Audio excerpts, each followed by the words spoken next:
everyone. Happy Monday. Happy Labor Day. I hope you all had a great day celebrating unions in America today, as I did. But now we are here to not talk about that. We're here instead to talk about a little smuggling, a little action. That's right. It's the Poe Dameron free fall episode of The Living Force. And we're going to get to it right now, as soon as Wes punches it.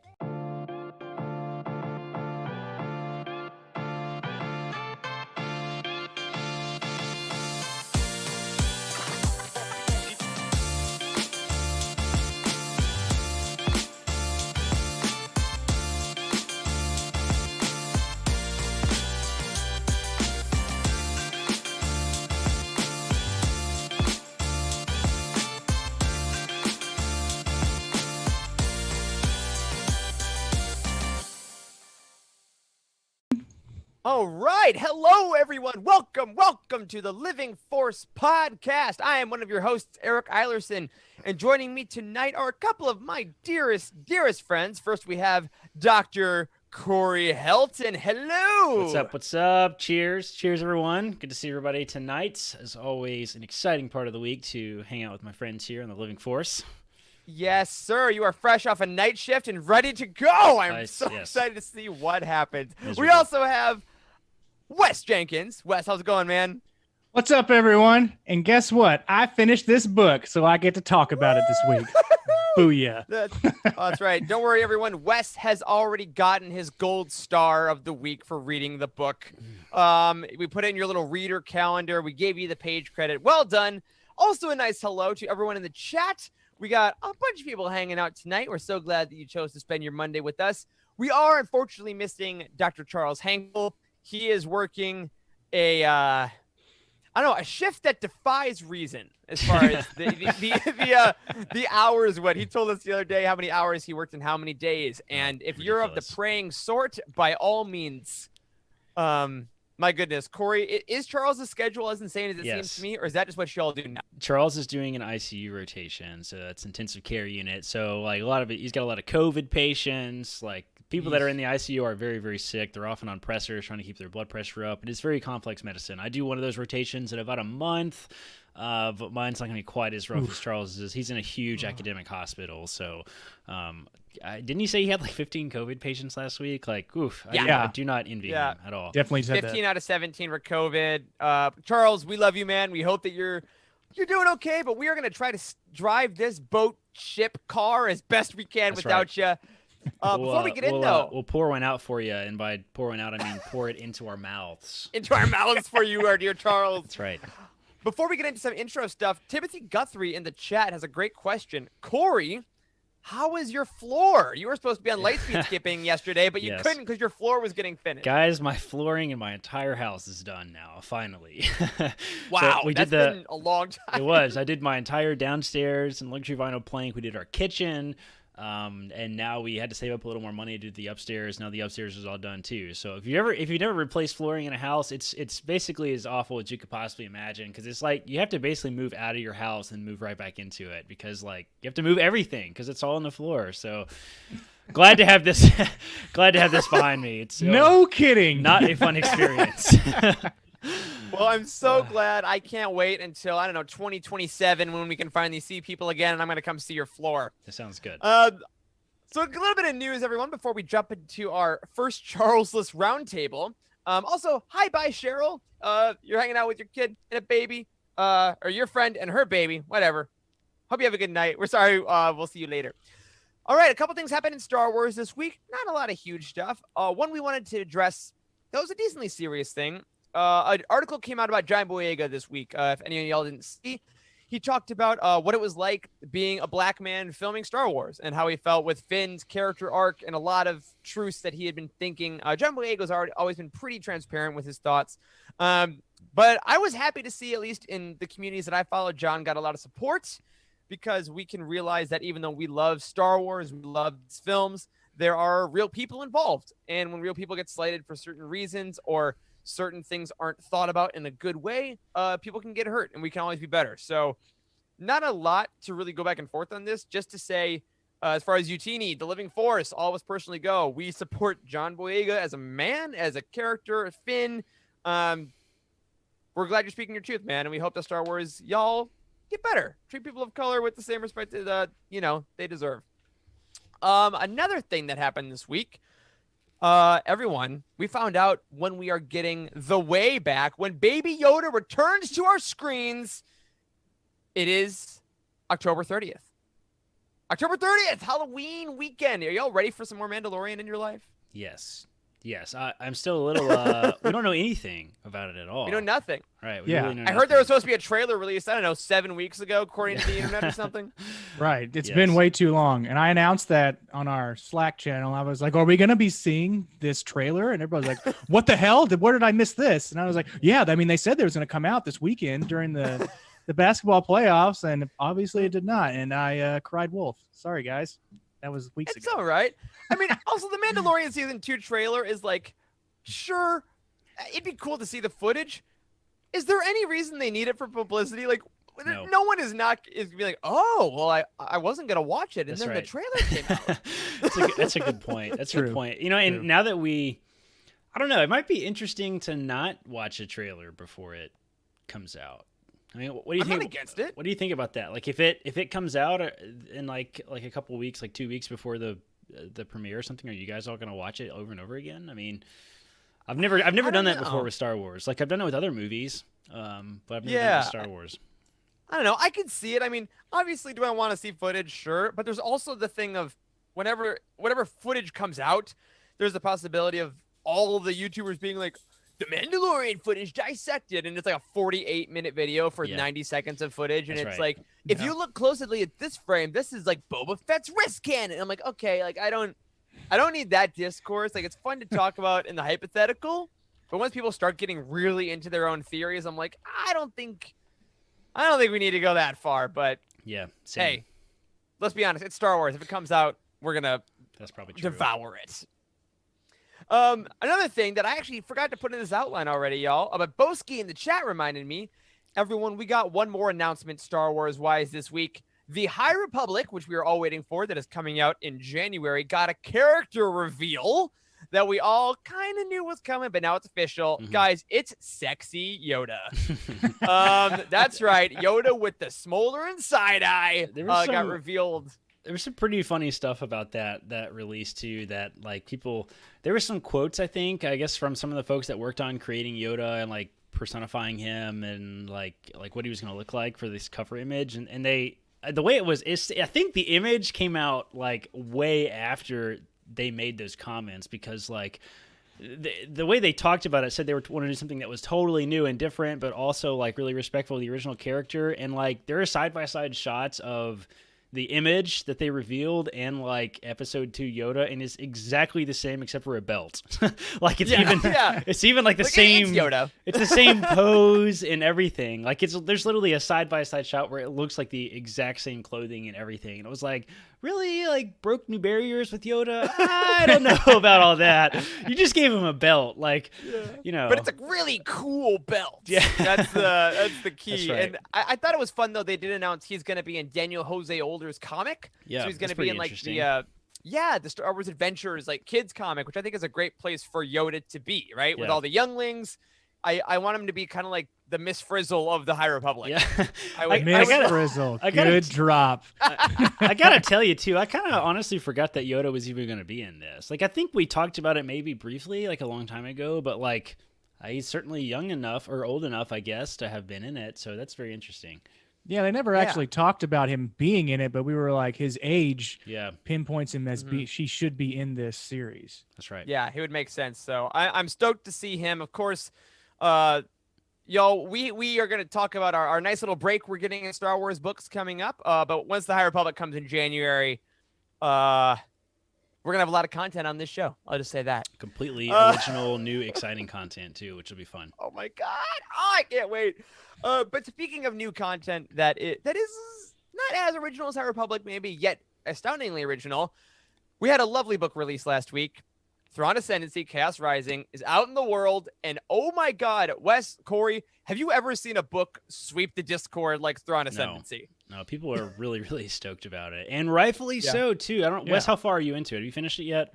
I have not finished it yet, but I'm starting it tonight because something else took precedent involved. Yeah, so we've had the audiobook for I guess a week or two now, Eric, right? Like, well, I guess it's been longer than that. So I'm slowly getting through the audiobook. Like, I listen to it in the car. That's my excuse, guys. Like, I listen to it in the car. I can't read books while I'm in the car, but haven't we had the audiobook for the Poe book also? Anyway, the audiobook is unbelievably good. Mark Thompson is a flippin' genius. Eric, did you ever start the audiobook? I know you said you were thinking about it. I have not yet. I usually like to listen to the audiobooks to refresh my memory for these roundtables. So I am going to be starting that because I know it's a little bit of a longer one. It's so like in the next week or two, something like that. Yeah, I listened to a bit of it. You got this, Will. Oh boy. Yeah. But I did for the review. We did talk a little bit about Mark Thompson's performance as some of the other characters. So I did skip around and like get a few scenes, and Mark's great. Mark has always been a tremendous Star Wars narrator. This is his best work, even from the little bit I've listened to. It's got to be by far, and I'm sure we're gonna dive into that book like in depth. But like, there's Tim Zahn introduced so many new alien species in this book that Mark Thompson got to like sort of imagine. I guess I'm not sure how much direction he got, but like, it sounds like a full voice cast. Like it's pretty impressive, to be honest. Like it really does sound like Dooku Jedi Lost. Like, and he's just, I don't know, man. He's so unbelievably talented. Like, I can't imagine they picked anybody else for this book because it's just so good. Yeah, and it's a really, really a tremendous book. And Juliana in the chat actually just asked a really great question. She said, I haven't read any of the other Thrawn books. Does that matter? I will actually say for the first time, no, it doesn't matter. I think this book, if you've read Thrawn, the canon Thrawn books, the Legends Thrawn books, you'll get a little more of who he is. There's some characters that pop up from other books, but Timothy Zahn has done a really great job of just writing a book you can pick up if you don't know who Thrawn is at all, and you can have a great time with it. And I think, honestly, it's probably this and the first Thrawn canon book maybe equally good to start your Thrawn journey. So yeah, I would totally agree with that. But we will be talking about that, as Corey said, in depth in 30 days from now. So I think that's October 5th. That show is part one of the Thrawn Ascendancy Roundtable. So be sure to come back for that and jump into Discord in the Thrawn Ascendancy Chaos Rising channel to talk about it. A couple other things before we jump into this roundtable for Poe Dameron Freefall. Patreon updates. So we're switching up the format a little bit. We have some Patreon announcements, but we're saving those till the end of the show. That's right. You got to stick around for that after the Poe Dameron talk. But we do want to highlight our new patrons from this week. We got Scott Bubb and Kyle Hickman. Welcome to the Patreon family. Thank you guys so much for hanging out. You are helping us get closer to the new goals we have created. Again, stick around to the end of the show. We're going to go over them. Wes, since Charles isn't here, would you mind telling us who this week's patron of the week is? Sure, no problem. This handsome devil is actually a part of the Utini team and has been around since the Utini book box days. So enjoy. Here we go. Hey, it's me, Wes Jenkins, the Living Force community manager, producer, co-host, utility infielder, all-around Star Wars fan, and your patron of the week. So, I thought I'd give a little insight into why I love Star Wars, how I got into the fandom. But before that, I just need to give you little bits and pieces of my past to let you know how I got here. So, I didn't really watch the original trilogy in its entirety until college. Yeah, I know, it's crazy. So I did see episode 1 in theaters with a friend when I was in junior high, and I was really confused about a lot of the details that were in that movie, but it didn't stop me from buying episode 1 Racer, which I know Charles loves so much. Eventually I got more and more immersed into the movies, and I skipped class in college, first showing, first day, to see episode 3, and that's when I really fell in love with Star Wars.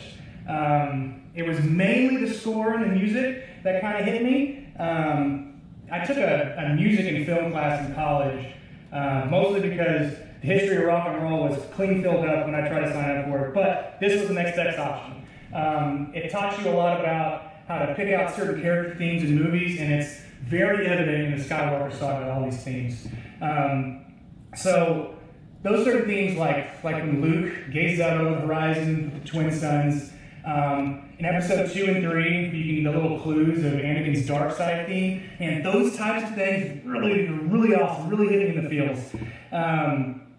And not to mention like the moments where the trumpet from the Clone Wars theme, when we see Gregor and Wolf and Rex in Rebels, and it plays the theme that we've all listened to from the Clone Wars TV show, and you hear it in Rebels, you're like, oh, that's something that it's kind of like a secret, kind of something that not a lot of people know, but probably a lot of people know. But anyways, all those things, like Across the Stars, Duel of Fates, Battle of the Heroes, even like the Jedi Temple March, when Anakin walks back into the Jedi Temple with the clones as newly crowned Darth Vader. And that's a really good thing. That really helps me, I don't know, get more involved with the saga and with the theme. But I can't not say that I would say Rey's theme is my absolute favorite. Definitely my absolute favorite in all of the Skywalker saga. But I mean, I could go on and on and on about this. But we have to get back to my intense, earth-shattering analysis of Poe Dameron Freefall. So, see you there.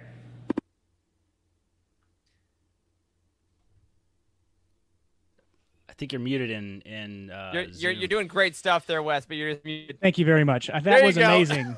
That was simply amazing. If we had some kind of award to give out, Timothy, I expect my plaque, much like the YouTube plaque, any day now. So I appreciate you, man.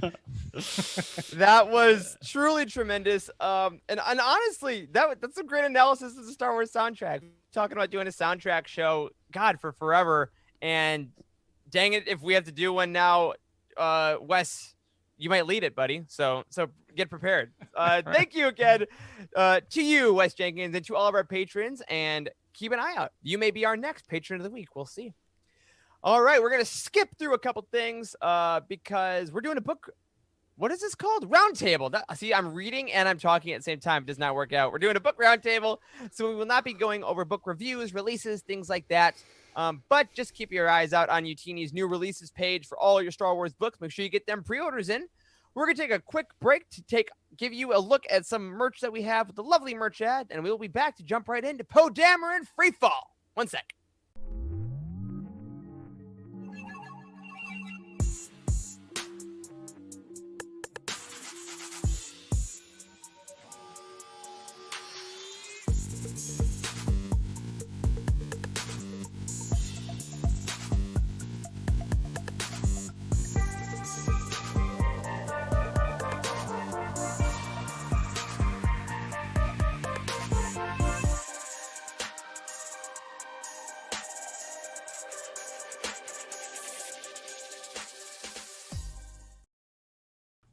All right, that Mustafar shirt gets me every time.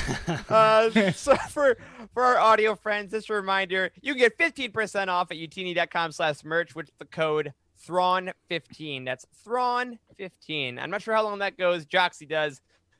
Get a Mustafar shirt. They're ridiculous. I have All one. right. You got one? Yes, I have the Mustafar shirt. I've had to explain it to like 5 people though, and nobody gets it. They're lame. They are Anyway, you know what's not lame? What we're about to do. That's right, everyone. Normally, we would give this over to Charles Henkel right now. As we said, he's on the worst shift imaginable. But Corey Helton, Dr. Corey Helton, who has been on night shift and had less time to read the book than he'd like, is going to lead us on this. Because Wes and I have read the book and have finished everything and have some thoughts. Corey, do you think you are able to handle this burden? No, absolutely not. Not even a chance. Not even a tiny little bit. But luckily, not only have I not read the book, I've also not read all the question prompts. So this is going to be an exciting roundtable. Charles was actually expecting to be here tonight.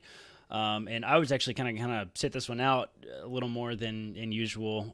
But we have his prompts that he puts a ton of work into. So we are going to hack our way through this one way or another. So before and then we're going to end the show by telling you why you should give us money for this. That's yes. There's we're just going to fly on past that. So let me start off with a plot synopsis, and then we will kind of dive into what we usually do with our scores. So first things first, Poe Dameron Freefall by Alex Segura fills in the gaps in Poe's origin story by detailing his time with the Spice Runners of Kijimi. Longing to find a way off of Yavin 4 and away from his overbearing father, Poe finds his chance in the unlikely form of a group of gangsters on the run. But after joining the ranks and becoming their hotshot new pilot, Poe soon realizes that navigating the criminal underworld is more perilous than navigating hyperspace, even when you're skipping it. Soon enough, Poe is torn between the draw of adventure, his family back home, and his new love, Spice Runner Zori Wynn. When Poe finds himself directly at odds with the mysterious leader of the Spice Runners of Kijimi, Ziva Bliss, he is forced to make his decision, and not everyone will survive unscathed. So, like we said, let's do what we usually do and rate the book 1 to 10. Eric, start with you. All right, this book was tough because I'm trying to be better about my ratings. We have been over me giving everything like 9s and 10s from the top. And honestly, I had this book a little higher in my mind until I read Thrawn Ascendancy, and then I'm like, okay, I can't rate it as high as Thrawn. So I think I'm gonna give this book a 7.7. Interesting. 7.7. Wes?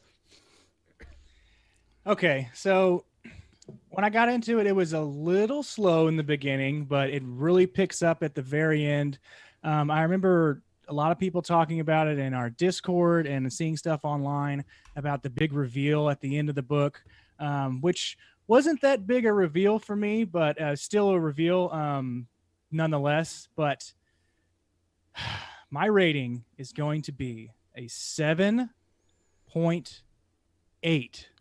Nice. Eric. Oh, wow. There we go. Nice. Well, speaking of that, I actually have the book review from the website pulled up here. So this is the utini.com official review. We actually gave it a 7.8 as well, which How is about the Oh good. my gosh. pretty Wes close. freaking Jenkins. I know. You were 7.7. time. Eric. This is fantastic. So this falls into the good category. This has a fast-paced origin story that shines brightest through its enjoyable characters. The plot's is 7. Characters 8.8, originality 7.5, writing 7.5, and entertainment 8.3. So overall, I think it's it sounds like a fairly well-rounded book. Maybe sort of one of the lower-ended scores for particularly young adult books tend to be kind of higher scores, I think, from our staff. So Yeah, and I think honestly this review on the site does a really good job, and that's why I like our 5 points of reviewing that we do to kind of explain why, because this is a really good character focused novel, as I think a lot of the other canon books are. Like, I mean, God, we're getting with Queen's Peril, Queen's Shadow, Most Wanted, all these YAs, as you're talking about, Corey, are really nice character focused books. Because when I was thinking back about this for this roundtable, I remembered the Poe stuff, I remembered the Zori stuff, I remembered the interplay between them, and I remembered the fun I had more than like any of the specific plot points. So I think that showing that it shines through with like an 88 and an 83 in character and entertainment are very representative, at least in my mind. yeah, absolutely. Yeah, and I think that's kind of been the general sentiment from the public, from the community I've seen as well, has been like, this has not been, I think, one of the sort of community favorite books, but honestly maybe a needed book in a lot of ways. I mean, there was that one small line in The Rise of Skywalker that got all of us thinking. So I'm glad we have it. I'm probably going to get around to reading it eventually, especially that we have the audiobook. So yeah. Great so stuff. Let's just dive right in. We always do our roundtables in multi-parts. This is no exception. And the first part of our roundtable is typically all about characters. So let's just dive into characters. Now, this one is kind of interesting because we really don't have that many characters to talk about, which I guess is a bit of a common theme with some of the young adult books in general. But let's just start off with everybody's favorite hero, Poe Dameron. Most importantly, I think, which we learned a lot about in this book, were Poe's parents, Kes and Shara. Kes Dameron and Shara Bay. They were both heroes of the rebellion, but they had very distinct impacts on Poe's life. So how do you guys think that his relationship with his parents sort of informed his personality and his decisions in this book? Eric? Ooh, I mean, I am a freaking sucker for father-son stories. Like anything where it's like, you don't get me, Dad, but I love you, son, and like then there's reconciliation. Like I played the Disney music, I am so in. But I think Poe is a really great mix of Kes and Shara, especially if you've read like the Shattered Empire comics that came out, I think a couple years back, that take place between Return of the Jedi and Force Awakens. They focus on them, and they're showing up in Charles Soule's recent comics as well.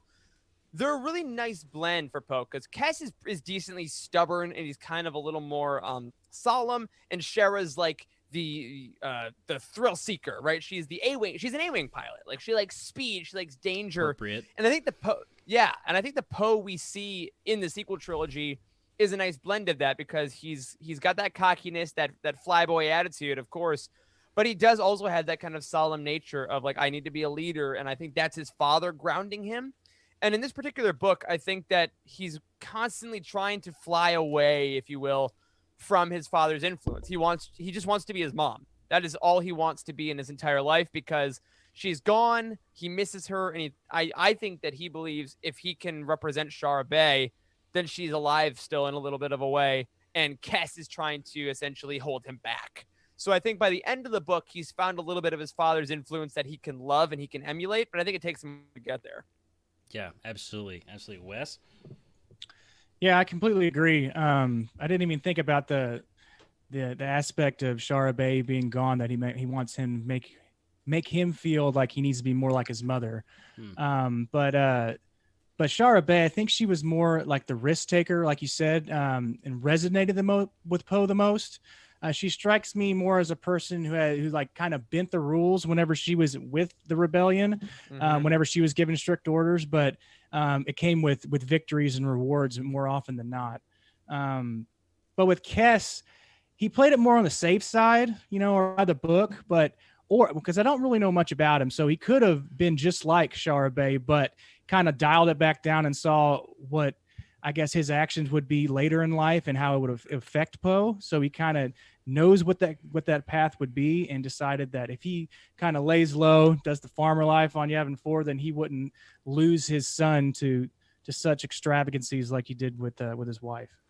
Yeah, no, I love that. It's interesting that both of Poe's parents, I think, were in this book, because, Poe's mother has already been referenced a bunch of times, and even it even shows her, I think, in the Poe comic, if I remember correctly. At least in memories, because she dies when he's like, that's right. I forgot the exact age, but he's definitely pretty young. Yeah, I remember that. No, but we've seen her in comics. Yeah. Is his father in the comics? I think I've only read the first graphic novel in that series, the Poe comic. I don't think so. I don't think so either. So this is kind of unique. We've only seen I him think as younger. This is certainly the most development we've seen from Poe's father. So yeah, that's interesting. So I mean, this book also sort of contains like a sort of tried and true trope now about Star Wars, is that he hates his life on Yavin, right? Like how many times we heard that story in Star Wars over and over again. So like he does a lot to try to get off the planet, right? Like he even crashes his mom's A-wing, and like he almost kills himself. Like although it's interesting that ultimately his escape from the planet kind of comes in the form of like teaming up with a bunch of crime lords in an interesting way. So it's an interesting choice for the protagonist in this book, is that he joins up with Zori and Vigilch. Is that how you pronounce that? Vigilch. Big gulps. There's some great names in this That book. Is a throaty Zori name. and Big Gulps. Yes, it's a throaty name. Zori and Big Gulp. Yeah. So at the same time, like, even though he was willing to do anything to get off planet, like he didn't really realize that these were criminals, these were spice runners he was signing up with. Does that make it more okay, more honorable? Like, is that even necessary for Poe's character? Ooh. I don't think it's necessarily necessary. I think he was going step by step, right? So he was like, damn it, it's so boring on Yavin 4. I will do absolutely anything to get off this planet. And so he saw an opportunity and he took it, and he was just going to be like, well, once I get up into orbit, then I'll figure it out from there. If they're bad, they're good, whichever. But I'm gonna figure out after I get off planet. So I think that's where he was at. Yeah, I agree. I don't think it needs to be honorable. I mean, you think back to the original trilogy. Luke Skywalker goes off with Han Solo to go to Alderaan, but Han has a death mark on him from Jabba and is trying to pay off bounties because he's a smuggler. Like, it's kind of the same deal. And Han just happens to turn into a heart of gold, whereas the Spice Runners kind of double down on being Spice Runners. Right. So, but I think, you're absolutely right. Poe just wants to leave. And I think his youth and his hot-headedness allows him to not really think of consequences past, honestly, getting out of the atmosphere. And I think that follows him throughout the book.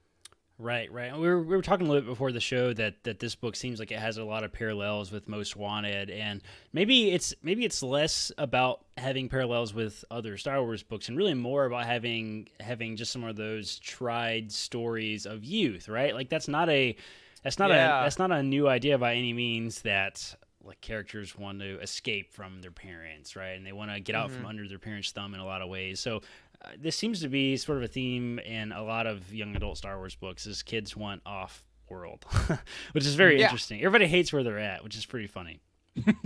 Absolutely. Now, at one point in the book, Zori says to Poe, she says, you have to not only want to be here, you have to sacrifice everything to be here. This is your life now. Nothing else matters because nothing else came before, okay? If you want to be one of us has to be all you are, or ever will be. What do you guys think about that? Like, to me, that is very, very similar to Beckett in Solo. Like he says, like you're in your life, in this life for good, right? I think that Zori, this is not really founded in any fact. This is just a thought I had. I think she is parroting the exact speech she's heard her mother give people. Because we find out later in the book that her mother is the one that's running the Spice Runners of Kijimi. I guess it's a reveal. Like it's decently clear throughout the whole book, but I think that she is basically trying to groom herself for leadership. And she's like, all right, my mother has given this speech to every Spice Runner. I will now give this speech to this kid because I need to get myself ready to run this place. So I think that she's just parroting the lessons that she's learned since she was little. Interesting. Yeah. That makes a lot of sense. That's a crazy ultimatum to give somebody that's been with the group for like 3 to 6 months. Like that's you're in the interview process. Also, I just want to say, Corey says that to every person that joins the team. You stepped in this house and you're here for good. Don't forget about what you've learned your entire life, and now this is what you're going to be doing. Yes, absolutely correct. I think she wanted some kind of commitment to where she could let her guard down with somebody, because I mean, Poe's the same age as her. They relate both really well together. So she was like, well, if I can get this guy to join up wholeheartedly, this leaves everything else behind, maybe I can let my guard down. She let her guard down in those 2 instances, when she's on the Marazian cruiser, and then when she was in Babu Frick's workshop, and then in a couple other times before that, but not wholeheartedly. So she would stop and she would put up her shield again. I think she was looking for somebody to, her ride or die, in better term or not. So this is a common theme amongst like sort of the criminals in general. Like, what do you guys think about this concept of like, you're in this life for good, right? Like, is that true? I mean, it hasn't been true so far that we've seen it in books. Maybe you think this is something that folks that are sort of doing this like tell themselves maybe to keep going? I think you gotta do it to a certain extent, because when, like, we see the nice criminals a lot in Star Wars, right? Like, we see Han Solo and Lando. Like, they break the law, but they're still really nice. Whereas most of these hardened criminals are, like, they're shooting people and they're dealing drugs and destroying worlds and lives. And they're like, whatever. I think that you kind of have to have that dedication for them, because if you don't, then that means you might go snitch to the New Republic. You might go tell someone that can take down the entire organization. So I think it kind of makes sense, that ultimatum, like, hey, if you're in this, we are all doing things that you are seeing that can make us culpable for like either arrests or even getting us executed. So if you're not in here 100%, you got to go, or else we'll kill you, because our lives are literally on the line. Yeah. You have our secrets, and if you give up our secrets, then we're vulnerable to other attacks, to other criminal organizations. So snitches get stitches, right? Snitches get stitches. Exactly, Snitches get stitches. The Poe Dameron story. Snitches get stitches. Spice Runners of Kijimi, right in Arabesh, and there you go. Oh my God, it's fantastic. All right, so let's change gears a little bit here. So we've seen this happen kind of over and over again with Star Wars books that have taken place after the film The Rise of Skywalker. Let's talk about lightspeed skipping, something else that we've seen explained in the books is what I was trying to say. All right, so Zori says it's risky. Zori said, her voice grim. Basically, we hyperspace jump along a series of preset coordinates. They're supposed to seem random to the ships on our tail, but they're not. We're dragging the Zul Jin. Is that the name of the ship? Zul Jin? Yes, we're dragging the Zul Jin along with us to dangerous places we know, and they don't. So they get jammed up, and we can keep running. So lightspeed skipping essentially is not quite as clever as it maybe seems, I guess. What do you guys think about this? Is this a good explanation, first of all? Well, it is I'd say so. Yeah, it is if you know the predetermined coordinates before you start, right? The Zul'jin were another like criminal group that were after him. And so if you know where you're going and you've seen these predetermined coordinates before, sure, yeah, it's easy to maneuver these obstacles when you go. But Poe had no idea. So Poe was flying in blind just like the Zul'jin. And so he got away not unscathed, but alive with the rest of the crew. So that kind of shows how great of a pilot he was, and even in his infancy. Yeah, totally. And I think with this explanation of light speed skipping made me think of like sequences, right? So essentially, it made me assume that some pilots just have these coordinates like in your back pocket at all times. Like, you know how like Han had in the AC Crispin Han Solo trilogy, great books if you want to check those out. A great Legends look back episode with myself and Charlie, by the way. Han had like safe houses in a bunch of different planets. Like he had little stashes of credits here and there, and he knew, all right, if I'm in trouble, I can go here, I can go here, I can go here.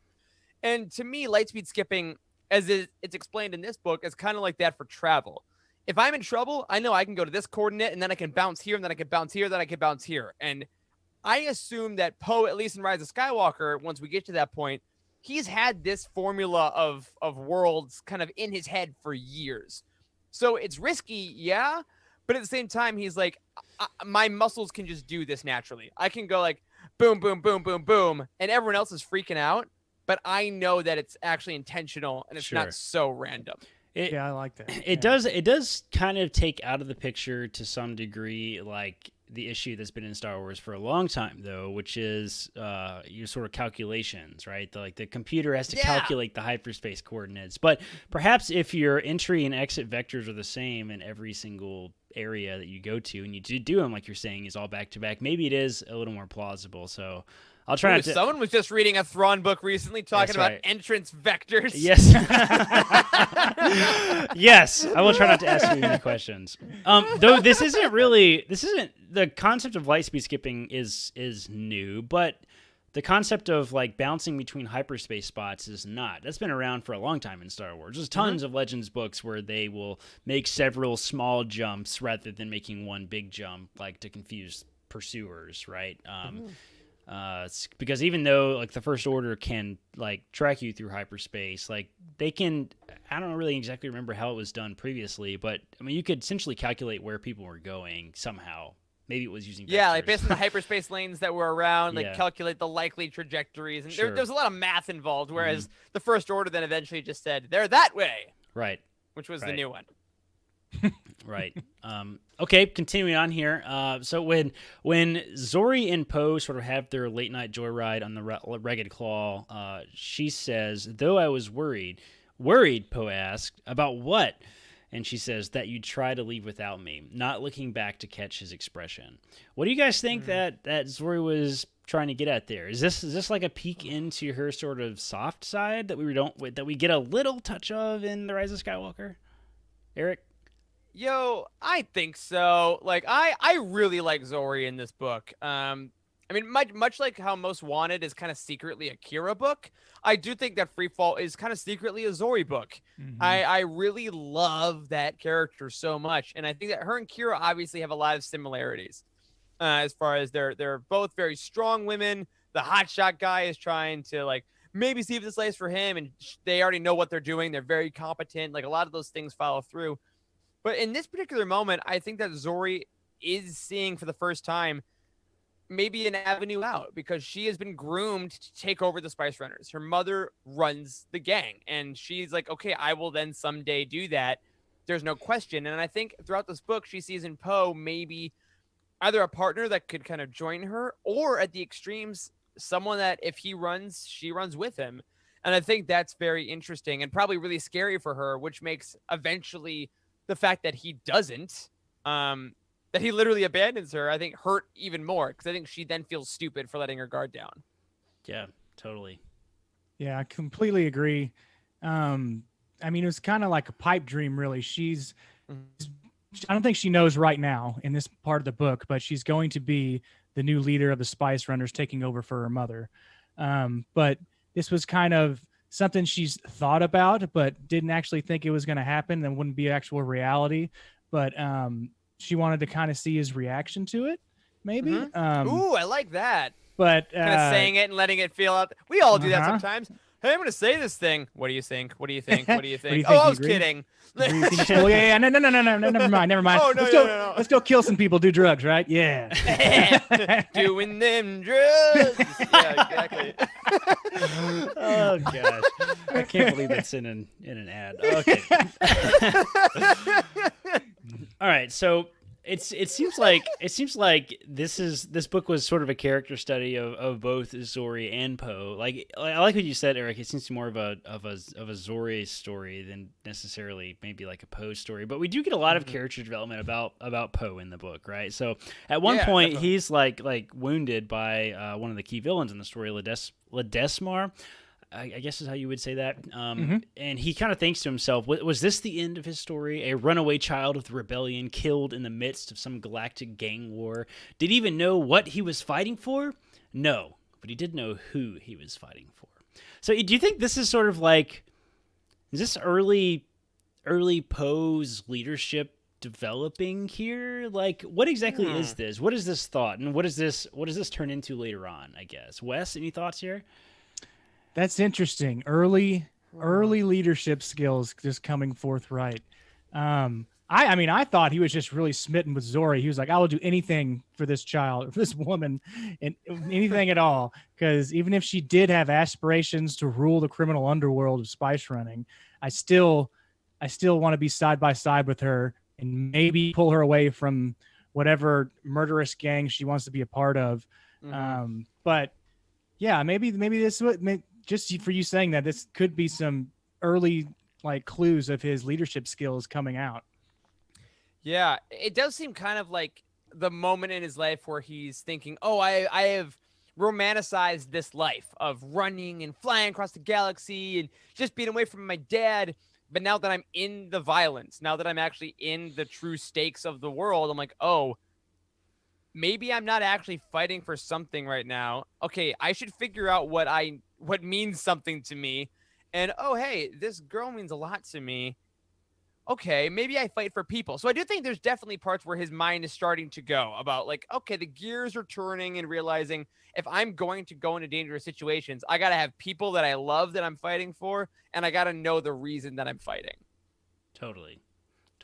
We kind of see this kind of throughout the book too, it seems like, right? So like there's another quote here. There was moments like these that Poe realized that he hadn't experienced enough. The tough skin hadn't fully formed. He'd never felt more 16 than right then. That's another sort of common theme we see in young adult books in general, is they sort of have a reality check in a lot of ways. What do you think, how do you think that this experience sort of shaped Poe into what we see him in the films? Honestly, I think, or maybe I should better say, truly, not a sponsor, but I am opening up another for the audio. Not yet. Dude, hey, truly, hit us up, eric@utd.com. I do think that in this story, he is realizing, hey, maybe what my parents did wasn't lame, or hey, maybe I understand what my dad is fighting for a little bit. Maybe I understand what the rebellion was for, because I've seen this kind of wild space. I've seen this place where there's not order. I've seen these people fighting for selfish reasons. Hey, maybe I realized that my dad is always fighting for something. Lulo was always fighting for other people, and that means a little more to me than just thrills and adventure. And I think that might be a big reason why he joins up with the New Republic military. And like in the epilogue, which I know we'll talk about probably more next week, when he hears the speech from Leia, he's like, oh, this is very important. This is something real. And I guess I have been fighting for superfluous reasons alongside Zori and the Spice Runners. I think I want something that has a little more substance. Yeah, completely agree. Can't really add on to it. I mean, it's like I said before, it's an incredibly short time from the time that he left Yavin 4 until he's on the Ragged Claw and on this Morazian cruiser, fighting for his life. And as he thinks he's about to die, he's like, man, I really haven't experienced life like I should have, And and it's like a 16-year-old kid about to get slain to death. But slain to death. I like slain that. to death. You like kind of like absolutely. Yeah.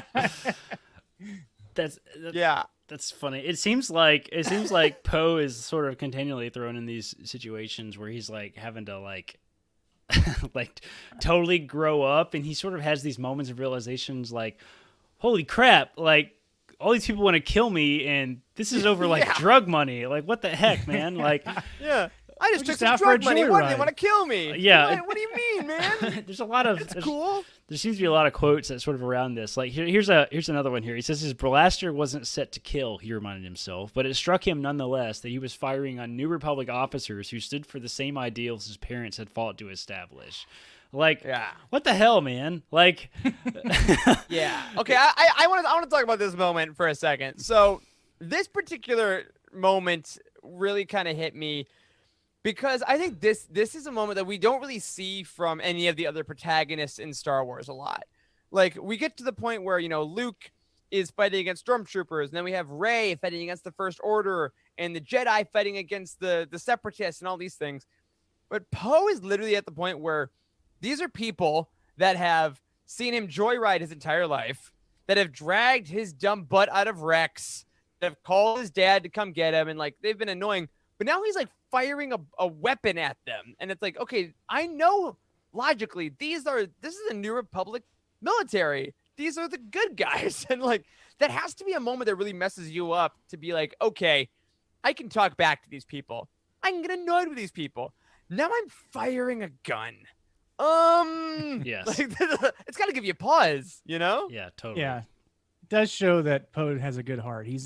He knows what path he should ultimately take, what he should ultimately be on, but he's kind of lost on kind of how to take the next steps.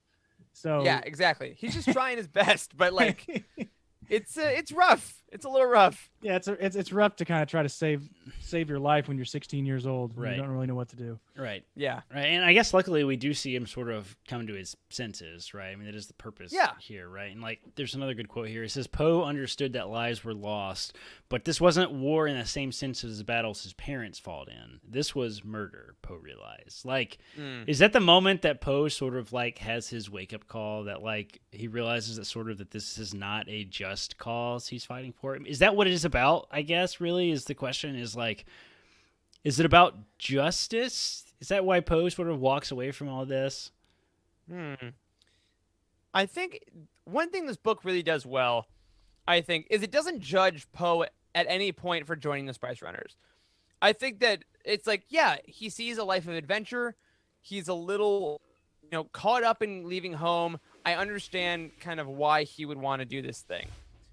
And I think that's really key, because I think it'd be very easy to judge him for being a dumb kid or not seeing clearly that this was wrong.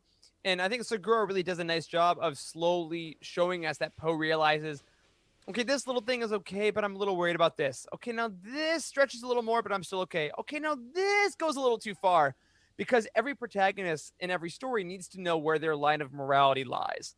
And Poe does find his, I think, right at that point, like you were saying, when he finds out, okay, I am now fighting not for my friends, not for a cause. Now I am fighting alongside people who are just murdering. And I think that is a line, obviously, that is frankly evil and frankly should not be crossed, and that is not just. So I think, Corey, to answer your question, Poe does find that if I'm not fighting on the side of justice or protection, then it isn't right. And I honestly don't know if he ever would have learned that had he not taken this trip with the Spice Runners in the first place. Yeah, that's totally true. I guess you could honestly put it down that all is fair in love and war is not something that Poe agrees with. No. No, I think absolutely. I mean, there had to be opportunities to fight fair, but not stab people in the back. But there's a lot of instances where the rebels just straight out murdered people. Because I just got done watching Rogue One, and Cassian murdered that guy. Oh yeah, and cold blood, man. Straight up, he's like, just calm down. Everything's gonna be okay. He shoots him in the ribs. Death! Yeah, like Kills him. yes, just like that. He has that great quote of like, we've all done things for the rebellion, and if the rebellion's gone, then it was all for nothing. Yeah. So I think that some people need to go that far. Luckily, Poe is 16 and has a little more time and a little more grace period to kind of turn his life around. Also, doesn't get tried as an adult, right? So he gets out in a couple years.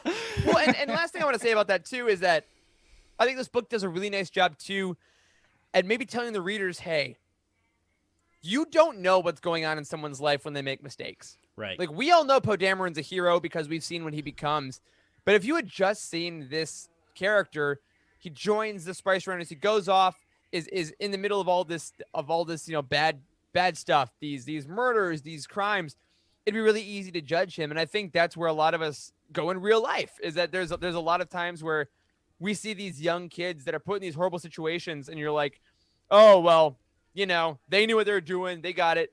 But maybe if we had seen the end of their story, where they're in like their 30s and 40s and they're rebellion leaders and generals, then we go back in time and we're like, oh, they made mistakes as kids.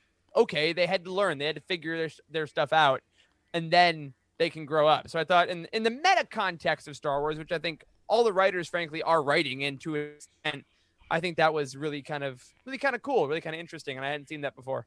Yeah, totally. Also, changing the subject just a hair, the entire that entire scene on the Ring of Kafrine in Rogue One was, in fact, one of the reshoots, just for the record. So, which absolutely, like, everyone's always like, oh no, there's reshoots. Like, it doesn't have to be something bad. They just wanted to add something. No. They wanted to add something new, which I think absolutely made Cassian's character in that film, right? I mean, the speech he gave at the end, where he talks about, just like what you said, Eric, that we've all done things in the name of the rebellion, right? In the name of justice, if you will, to tie it back into this book, is it made that scene in that speech all the more valuable because we saw him murder somebody in cold blood. So I guess it's I think it's probably more true to Poe's character in this book that we don't see him totally go down that path, right? For sure. He does still question the sort of logic of it all the entire time, which is, I think, very true to his character. So I'm glad they didn't make him, there was sort of a lot of jokes in the Rise of Skywalker about he used to be a spice runner, as if he was a real spice runner, but it doesn't actually seem like that's actually what he was the whole time. So yeah, exactly. Very interesting. But one thing I do want to point out is the scene where Kes and La'ulo finally do find Poe, right? So they tell him his father is basically dying, right? And he still refuses to go home. So how he gets injured in the fight, and he sees his dad hurt, and he's like, Right, exactly. So how do you justify that? It's kind of like a bit of a yikes moment, I guess, for Poe, right? I mean, you have any thoughts there? It's a real tough one. It's go ahead, Wes. What do you got, man? I mean, tough. Definitely shows that he's devoted to Zori. I don't think that he's so with the cause of the Spice Runners, but I think he wants to develop something with Zori. But it's weird because I think it kind of runs in parallel to how he didn't leave the Resistance behind back on Kijimi, back in the Rise of Skywalker with Zori. So he could have left with Zori and could have left with his dad, but he decided to stay with the Resistance and finish something out and stay with Zori on that weird asteroid planet rock thing with those strange gremlin-looking creatures, and take off with Zori. And this, I think, was the part of the book where Ziva comes down. So the actual cruiser or battle cruiser, whatever it was. Yeah, I wonder if there's also an element in that particular moment, because Ziva is there and the Spice Runners are so prevalent in that moment, of if I go with my dad, we both might die. They might just take us all down because I know too much about the Spice Runners, so I can protect him in that way. Might be part of it. Admittedly, I think that's a stretch, but I think you are right, Wes. There's that moment of, Poe is not really someone that abandons things halfway through. Like, he ran away from home because he'd been thinking about it for a while. He needed to discover this thing for himself. And in that moment, I don't believe he thinks his father will actually die. I think he's like, okay, he's hurt, obviously. This is bad, clearly. Right. But I don't actually believe this is the last time I'll ever see him. So I think he believes if I go now, I'll still not know if this was the right path for me. I still won't know if this was what I'm supposed to do. I need to see this through. And I gave these people my word I would. So I think that still means something to him. Yeah. Yeah, and he was him and what's his name, Lulo. They were, I mean, it's like they had a way too long conversation about whether he should stay or go, and his dad just lying there dying, bleeding to death. Like, and it was not to bring you guys down, but I'm losing blood at an alarming rate. It was like a full page of them like, should I go? You should come. Yeah, your dad will be mad. You should come with us. And he was like, just take the damn guy. He's dying to get him into Charles ICU. That's right. Like, we gotta get him okay. Yeah, totally. Yeah. All right. Well, sort of as we sort of wrap things up here, there's, as was typical with young adult books, right? There's not a whole lot. I think a whole lot of characters, individual characters, that really break down. I think we'll hit Zori in the next episode. So let's just sort of conclude out here with Poe. It does sort of seem like this book did a lot of sort of defining his ideology, what he stands for in a lot of ways, right? Like, and I think we sort of. If you stand for nothing, Poe, what will you fall for? That's right. What I asked. That's right. I think this is where we see Poe differs from a character, say, like Anakin, right? Because I don't think that Poe is loyal to people only. As is Anakin is only loyal to people. He's not loyal to ideology. He's only loyal to people. Does that make sense? Right? Like, I think Poe shifts in a lot of ways, like kind of through the books that we've already seen and this book, to being loyal to ideology, right? He's loyal to the resistance, what they stand for, and that justice, kind of like I was talking about. And there's a good quote here, I think, that sort of begins that discussion a little bit for Poe. He says, he was transported back to a few moments earlier, to his fateful choice to remain with the Spice Runners of Kijimi, and he realized how much of that decision was tied to Zori, to that look of fear and uncertainty on her face as Ziva Bliss arrived. Poe knew, deep inside, that he had to help her get through whatever was coming, and his own journey would have to wait, at least until he sorted out his feelings for Zori. Not so much his romantic feelings, though that was part of it, he was being honest with himself, but their bond as friends and partners. Right? So, like, this is a really good quote to me, because like it seems like earlier in the book, just, I know I haven't read it, but based on the context that we're talking about here, it seems like Poe was really loyal to Zori very early on in the book, and now it seems like he's more loyal to something different, just helping her escape, to helping her get away from this horrible life that she's living. Not necessarily so much because they're just friends and partners, right, as he says here, but like because of the concept of the justice of she's trapped in this situation and he values her as an individual, right? Any thoughts there? Yeah, I think it honestly lines up with Poe from The Last Jedi. Yes. I mean, we have he leads the mutiny because he is more loyal to the idea of the resistance escaping than to the person of Holdo and to the persons of the commanders that he is betraying in that moment. And I also think there is a trope in this book as well of Poe being like, I see the girl, I like the girl, oh, I can save her from the situation, which is like not something he needs to do. She has plenty of agency to do it on her own. Right. But he is also feeling like, oh, maybe I can start to be the hero in this story, but I in this story bliss. But I do think, Corey, that you're right. This is the moment where Poe is like, all right, I have followed people my whole life. I have followed the idea of my mother my whole life rather than what she actually fought for. So maybe if I actually just focus in on the ideas, if I focus in on the concepts, then I'll always know I'm going in the right direction, because people can let you down. People can betray you. But if you know what you're fighting for, then you can always kind of have a straight and narrow path. Absolutely. Very well put. Anything to add there, Wes? Something that you'd brought up is like Zori feels that she's almost trapped in this life that she's in, and maybe Poe can help her kind of make that crack in her life to where she can start chipping away at it and get away. But right now, I think that she's like you said, she's trapped in this life of either being the next leader of the Spice Runners, or just being in it or staying in it forever. And so, like you said, Eric, people will let you down, but if you have your ideals in a kind of like in a causation way, then it won't let you down ultimately as people would. Yeah, Absolutely. yeah, totally. Well, I think that just about does it for Poe as a character. I think next week when we come back, we'll dive right into Zori, talking about her a little bit, about the villain of the story in a lot of ways, Troon, right? And then I think we can kind of tie it in with some of the big overarching questions. So, guys, any last thoughts on Poe before we take it back to Eric to close out the show? I like Poe in this book. I'm glad we got this. I think, like we said at the beginning of the show, this is a story that everyone kind of wanted. At the Rise of Skywalker, people wanted it for various reasons. Some people wanted to say, hey, how does that work in the timeline at all? Other people were like, I want more Zori Bliss. And I think that overall getting this insight into Poe's character was really great. And I mean, again, I'm a sucker for a 16-year-old kid trying to find his way in the galaxy. You know, I think that it's a tale as old as time. Absolutely. Wes? There's a couple other characters in this book that are part of the Spice Runners. There was Miranda Gann, who is she was a Twi'lek, right? Yep.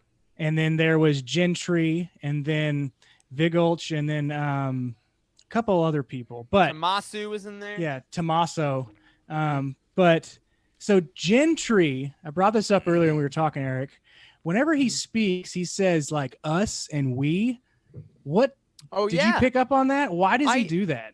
I think Gentry, as far as I was reading, uses they pronouns as far as I can understand. So I think that was Alex Segura's way of writing a non-binary character in the story. Confused me.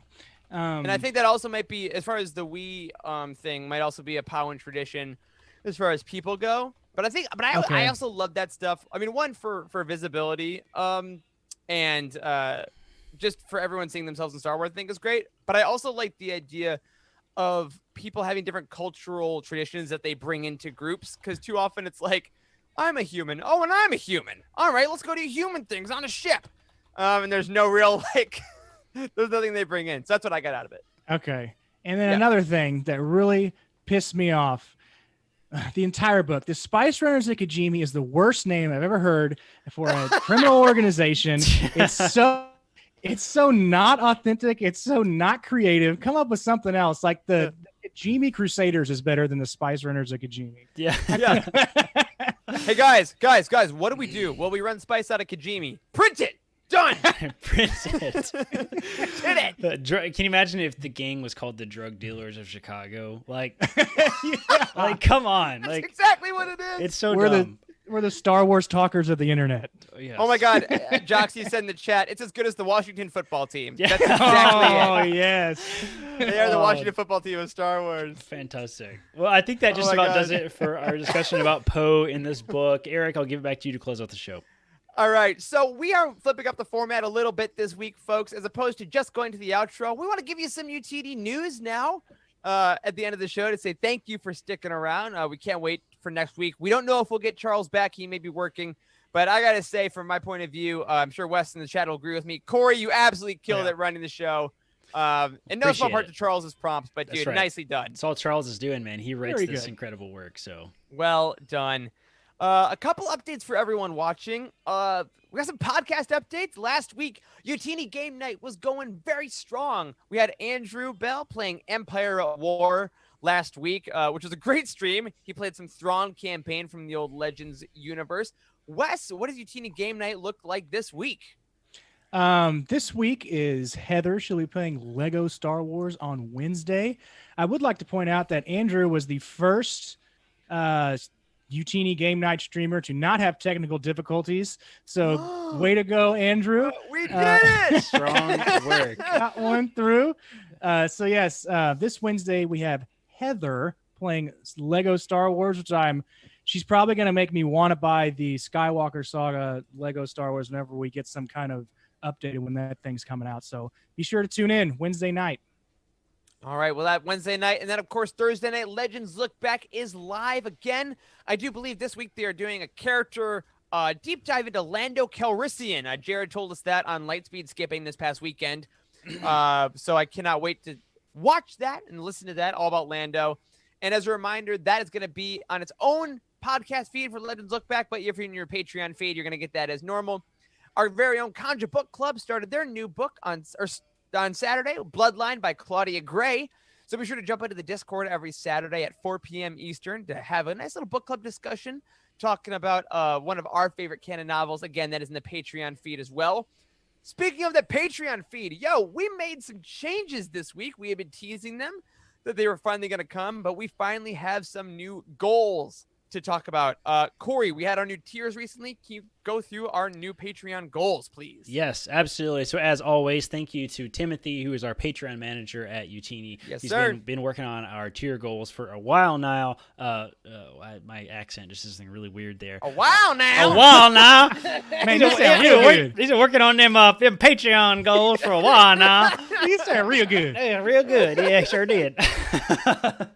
You're speaking West. Speaking West, hey, listen, I can turn my country accent on. I am from Georgia, after all. And when I talk to patrons, when I talk to patients with a really thick country accent, I really turn it on. But anyway, Patients are patrons in a different kind of way, that's aren't right, they? that's They're right. paying you money if for the services. patrons also have an accent, yes, I will also talk to them in a country accent. So anyway, there we Perfect. go. So we have some new goals that we've been working on for a while now, and this is what they are. So previously was the $450 goal. Now it's the $400 goal.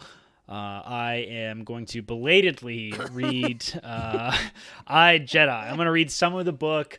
We haven't quite figured out exactly the logistics of how we're going to do this. I think first of all, someone's going to have to buy it for me because I do not own the damn book. Somebody will have to buy it for me and mail it to me. Hey, no, we got the company credit card info. We'll get it to you. That's absolutely correct. I refuse to spend my own money on this book. So someone will have to buy it for me. I read it on Kindle that I pirated off the internet years ago, justifiably so.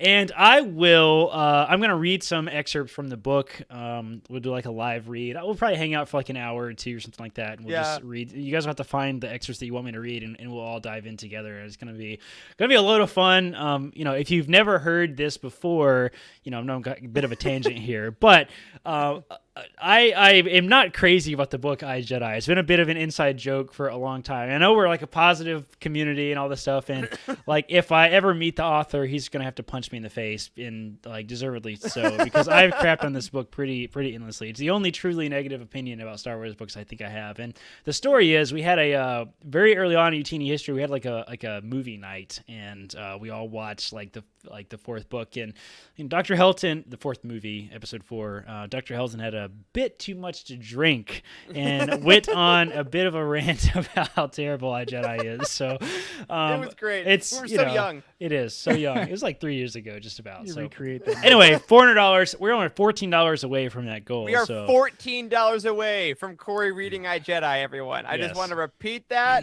That is 3 patrons of the Guardians right there. Not excited about it, so but I also want your money, so small price to pay.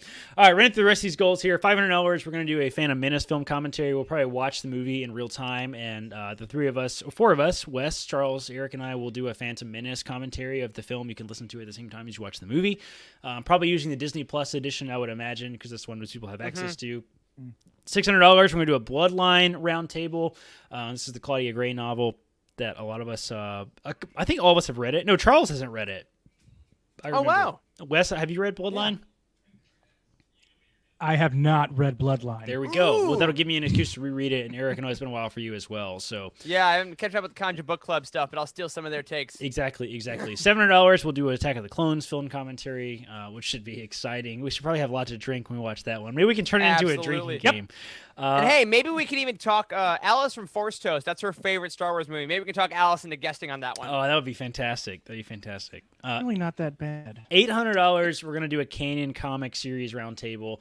I know a lot of patrons had a lot to do with picking a lot of these goals too, so that'll be exciting. Yeah, I've not read that comic either, actually, so that'll be fun. Me neither. $900 is the Revenge of the Sith commentary. $1,000 is Darth Plagueis roundtable, and we have a new community goal, which is can happen at the same time as our monetary goals. The new new community goal is when we hit 50 Guardians of the Wills, we're going to have an all-patron watch party of Rogue One, my favorite film, which is going to be a lot of fun.